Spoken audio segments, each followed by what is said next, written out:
செயலாளர் டிடிவி தினகரன் நாளை காலை செய்தியாளர்களை சந்திக்க இருக்கிறார். முன்பாக செங்கோட்டையன் அதிமுகவில் அனைவரும் ஒன்றிணைய வேண்டும் என்று 10 நாட்கள் கெடு விதித்திருந்த நிலையில் தற்போது இவருடைய செய்தியாளர் சந்திப்பு என்பதும் முக்கியத்துவம் வாய்ந்ததாக பார்க்கப்படுகிறது. கூடுதல் விவரங்களை செய்தியாளர் சுபாஷிடம் கேட்கலாம்.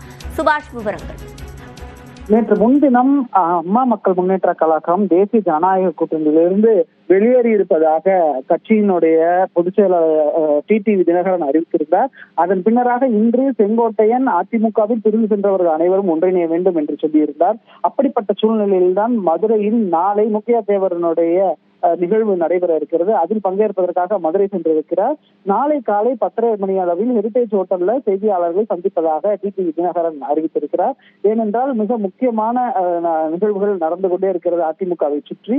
ஆகையால் அதில் தன்னுடைய நிலைப்பாடு என்ன, ஏன்னா ஏற்கனவே ஓபிஎஸ், சசிகலா ஆகியோர் எல்லாம் செங்கோட்டையனின் கருத்துக்கு ஆதரவு தெரிவித்திருக்கிறார்கள். அப்படிப்பட்ட சூழ்நிலையில் டிடிவி தினகரன் நாளை என்ன சொல்ல போகிறார் என்பது முக்கியத்துவம் வாய்ந்த ஒன்றாக அமைகிறது. அதற்காக செய்தியாளர் சந்திப்பு தான் நாளை காலை 10:30 மணிக்கு மதுரையில் நடைபெற இருக்கிறது. விவரங்களை வழங்கியமைக்கு நன்றி சுபாஷ்.